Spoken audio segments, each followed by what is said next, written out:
Go tell the world about Mary. Go tell the world about her joy. God the Creator was her little boy, and she'd lull him to sleep with a song for him deep in her heart.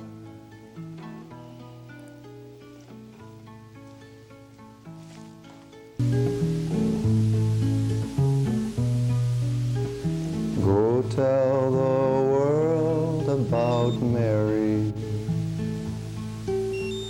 Go tell the world about her pain.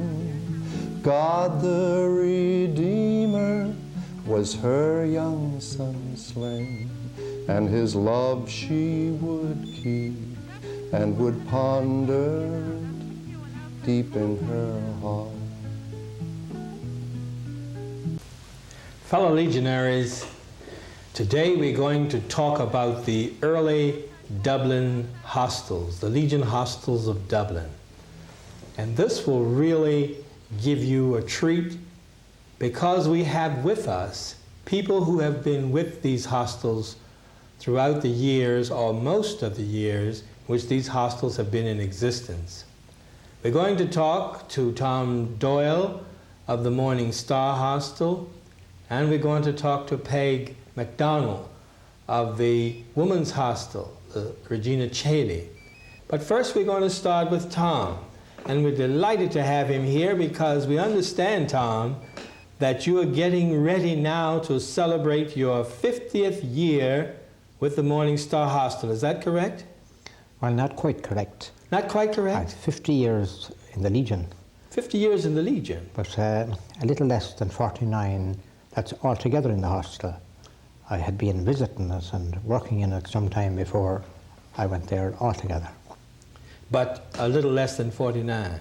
Yes. Well, Tom, I would say from my viewpoint that you're just been there 50 years already if you've been there 49. Perhaps you'd like to tell us just how the hostels got started and how you became involved from the very beginning. Well, the hostels, of course, were started before I went there. The hostels were founded by Brother Duff. And there were many things that led up to the start of the hostel that he was engaged in. First, I may say that the times that we live in now and the times that the hostel started are completely different. When the state was set up, it was a very poor state, left a very poor state, and for many years, it took many years to get it on its feet. One of the things that we inherited from years back was the attempt of the proselytizers to wean away people from the faith. So in this Dublin, where there was no social service like there is today, the poor were very, very, very, very poor, very badly off. The St. Vincent de Paul Society looked after families, but for the men living on their own, there was just nothing. The Brother Duff and his fellow workers had met those men in other places, had talks with them, visited them in their lodging houses, met them at coming and from those centres. To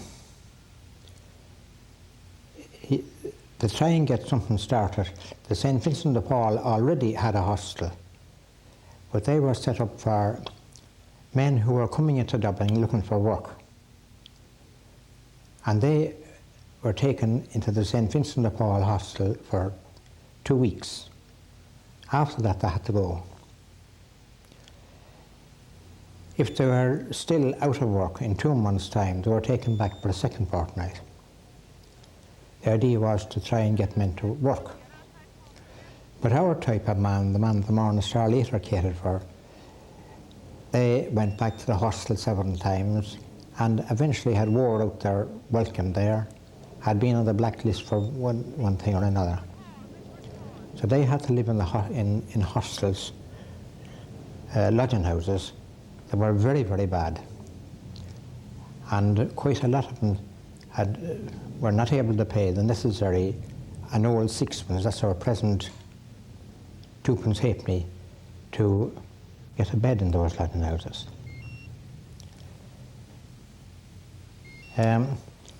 It was there that you began to think of the need for a hostel for this type of man. Mr. Duff, that was his, especially the men whose faith had been tackled and hampered by the proselytizing societies. Yes. When he had been picketing those places since 1913, and a certain amount of setting up free meals and things like that had been done, principally at his request. But then it came, and many of the men were weaned off of those places. But then they came to a hard core of men who are still going into those places, and who are not only neglecting religion, but were very bitter against it. They looked upon the whole world as against them. If they went to a Catholic place, which was Vincent de Paul, they got him there for a fortnight, they said a certain amount of prayers. If they went to a Protestant places, they prayers also. So really, religion was, they looked upon religion as a racket with them.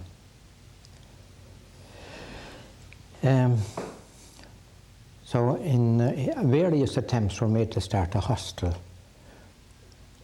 which would take too long to tell. Yes, yes. But however, in 1927, there was an old building which had been one time an old workhouse. Later it had been a military barracks, but it had been idle for some years, and they handed over this to Brother Duff to try out his scheme. So the hostel opened then on the 25th of March 1927 with 2 men on the opening night. Then it grew very fast. Now, one of the great problems of the early hostel was to try to keep the principles that he had laid down. First was that each man should make a contribution in some way to his upkeep. It was felt that giving men money or lodging just for nothing wasn't good for the men. There had been, the workhouses had been doing that. The men had been taken in and they were living there and they did nothing all day and they got a certain amount of food. And it made the men very institutional looking. You wanted them to feel the responsibility. Feel the responsibility and want to get out of it. Putting something into what they're getting out. Yes, and to make them feel more independent. So the first charge then of sixpence a night, that was decided on by the committee in those days. They knew the men couldn't pay sixpence a night, but yet they had to have that charge. And they tried to get over it by the cooperation of the St. Vincent de Paul, who had a wood yard, and the man who could not pay up sixpence could go over to their wood yard and do sixpence worth of work. I see. It sounds fantastic in this age. But it was a way of getting around. It was a way of getting around. Right. But almost from the start, the St. Vincent de Paul yard wasn't able to handle all the men that went there. Right. And that scheme broke down. So the hostel was faced then with having a work scheme of its own. So a wood yard was set up, but without experience and without the way of the know-how, the men were getting wood, chopping wood, making it into little bundles for fires, but all stacked out in the wet. because they had no place to dry. And I see. however, after time, the thing got going, and quite a number of the men worked in the yard, only for a certain time in the morning, and they only were allowed to work first just 4pence worth of work, and they had to find 2pence. How long would they work for 4pence at that time, Tom? They had to make so many 6 dozen bundles of 6 dozen bundles. and some men would be very quick at it, other men would take a long time to do I it. see. And they still had to come up with that other 2pence on their own. They still had to go up the other 2pence on their own. However, the thing worked, and for quite a long time, the yard went along for about 25 years. Tom, I remember meeting a young man here by the name of Tony from the University of Kansas, and he told me that he has been here working at the hostel, and sometimes that he and others have worked as long as 3 months. What's the story on that? Well, we always had students helping the hostel, well, for many years. From the colleges here, the seminaries, in the summertime, students come along and work in the hostel. They work for 2 weeks, month. But Tony, of course, has stayed longer. He has been with us nearly a year now. Oh, he has. Doing very well. This help comes every summer, and there's no pay or anything given to these young men. No. That is terrific. Do they do the general work of the hostel that the other brothers? They do the ordinary work of the hostel. The hostel, when it's full, is able to hold 200 men. We haven't that many at present, just about 100. But everything that has to be done in an ordinary house has to be done in a big way in the hostel. Beds have to be made, swept, washed. The meals have to be looked after because the men get a meal in the evening time and a meal in the morning time. Then there's the looking after games. We have a billiard room, library, meeting the newcomers, getting all them of the a bath. general things that, Yes. that the brothers do, they have to do also. Yes. You know, a thought comes to my mind about hostels in other parts of the world other than Dublin. We have seen great success with the hostels here, but we haven't seen that much success with hostels outside of Dublin. What is your thinking along those lines, Tom? Well, if we were asked about a hostel anywhere else, we always are against it, because the indoor staff is necessary if it's to be a Legion hostel. And other hostels have started, and in a time the indoor part of the hostel disappears, and then they want to put in a paid staff as the only way of running the hostel. But the Concilium will not allow that as a Legion hostel. In places where there were hostels and it's indoor staff, and they found then that they had a paid staff, they advised them, hand them over to the bishop or archbishop or cardinal of the place, and the Legion should go in and visit them and help them like that, but it would be no longer a Legion hostel. Right. So you don't encourage the opening of hostels in other places? Not with the present state of the world, or in the Western world anyway. There is a hostel in Belfast that's been there for a great number of years, and it's doing well. For quite a time there was a hostel in Manchester, and we took particular care with that. One of our brothers who had been with us for nearly 20 years went over it, and they gave it everything that could be put into a hostel for the start. Some of our brothers went over and helped for a while, and we kept very close in touch with him.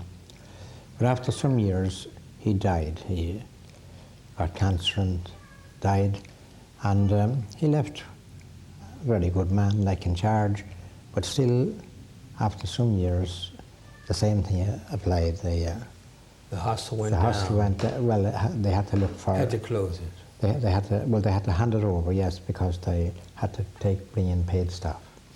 Well, with the relief in existence that we have today, the social service helps, do you see any different type of man coming into the hostel than you did 50 years ago? Oh, yes, very much so. For instance, in Ireland, anyway, in Dublin, the type of men that we started the hostel for just doesn't exist. They don't exist anymore? No. No, Brother Duff used to refer to them as not only the unemployed, but the unemployable. Unemployable. And those type of men, you say, don't exist anymore? Not from the same cause, see. To a certain extent they do, but that in those years, the hostel only held 200 at its best, and at night time there'd be a long queue of men trying to get in. And if a man was judged that a job would settle him up, he wasn't taken into the hostel. I see. They were the unemployable type. Very, very poor. Now we have a different type of man. They are unemployable, all right. Some of them are a little old. Others of them are a little bit mental. Some of them have bad records. And you mean with the police, when you say bad records? And yes. they're just not employable. Yes. We've other men who will do a day's work, but they're not steady enough to able to hold down a job. Right. And if we were, even at our present state, if we were asked, could we recommend a man now, especially a younger man, for a job that there'd be any responsibility, and we just couldn't recommend them. Couldn't. Them are the kind of people that we have, you see. Yes. Though they may be good in other ways, you see. How many do you serve now, Tom, would you say, at present? At present, we're less than 100. Less than 100? Yes, we could take 150 any night. Yeah. And for many years, we had 200. Then at that time, you really were overcrowding yourself. Well, we could do it still. Yes. Just we have a television room given over to television, and that if we moved that to the dining room, let the one room serve the two, we could still serve 150 at least, or maybe more. Take 150 now. Just at now. Yes. Yeah. But up to 200. Up to 200. Yes. In working with these men, what is your high point? If you gave us some incident or something that happened over the 49 years that you've been with the hostel, could you pick out any one particular incident that stands out in your mind? Well, there were several very interesting people came to the hostel. I mentioned one man who came in, and he was not a Catholic. He had been to Trinity College, and he'd also a degree from the university in Hamburg in Germany. Later, he was a British high civil servant, served for him in Australia and other places. When the First World War came, he joined the army and held the rank of a captain. I'm not quite sure what rank there, or something like that, you know. Yeah. But he was married, but he became very fond of drink. And his brother-in-law, who was a very good man, a Quaker, sent him to various places in England and eventually sent him to Mount Melleray here in Ireland to try and help him. But Melleray only could keep him for a short time, and they passed him on to us. Now, he didn't mind being at the hostel. He became good at everything the hostel had. He was a good billiard player, and we had a debating society, and of course he was the leading man in it. He just lived the life of the hostel. One time when somebody gave a lecture about Russia, he was surprised that in the back of the hall a man stood up, and he said after this man had been speaking a few minutes, he realized that he knew much more about Russia than he did. But that type of man is gone.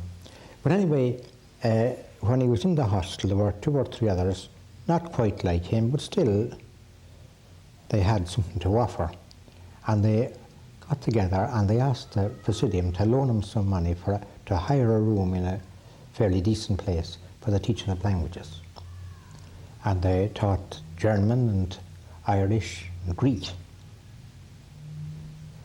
And they were going really well for a while until this man went back on the bottle and the whole thing blew up. But the other two were able to hold on to enough of people to leave the hostel and not come back. Oh, that was good. He then, after another year or so in the hostel, his son was getting his cadetship in England, and he was taken over by the family for it. And while he was over there, his son was driving through the barracks gate, and an accident, and the son was killed. But he met some other people over there who settled him up in the War Office and things like that, and he never had to come back to the hostel. I see. But many years after, he called in to see us. He now had retired and was a visit in Ireland. And after talking to us for a while, he said, "I'm one of you now." So what he meant with that he said when he was in the hostel, he became interested in the church. And after some time, when he went away, he thought about this, and he went to the priests over there and eventually became Catholic, beautiful. along with his wife and son. Isn't that a remarkable story? It shows you what the kindnesses that were extended by you and others in the hostel really had on him, the influence it had on him in bringing him perhaps to the true faith. Tom, now that you've been 49 years with the hostel and doing this type of work, what is your general impression as a closeout for us of the hostel and what it has meant to you and over the years? Well, the hostel's meant a lot to me. In the early days when I came in, and I found it very hard, the temptation to go out again and things like that. But as the years went on, then I got very fond of the hostel and also very fond of the men. And even though they are what they are, I found them, in many other ways, a very nice lot of people. You may see them at the gate there around our gateway, and they're drunk and things like that, and some of them may have records that do terrible things. But there's always a backstory to that. And really there's an awful lot of goodness in them. And I like them very much. You must, Tom. You must. You have shown by your dedication of over 49 years with these men that you really like them, that you do more than like them. Yeah, well, the them. hostel, of course, did a lot for me too. And the Legion, it's the Legion, the hostel Legion, of course. The hostel would mean nothing without the Legion. Right, you know? yes. And when I say about the hostel, I mean the Legion. And I realised that I have got from the Legion several 100% more than I put in. Well, that's a beautiful way for us to end our talk today with Brother Doyle, who has given 49 years of his life in the Morning Star Hostel in Dublin.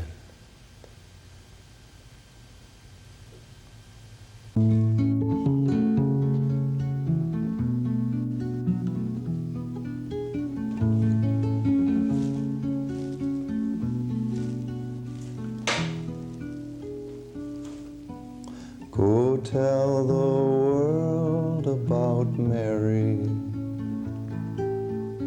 Go tell the world about her place, Mother of Christ in the whole human race.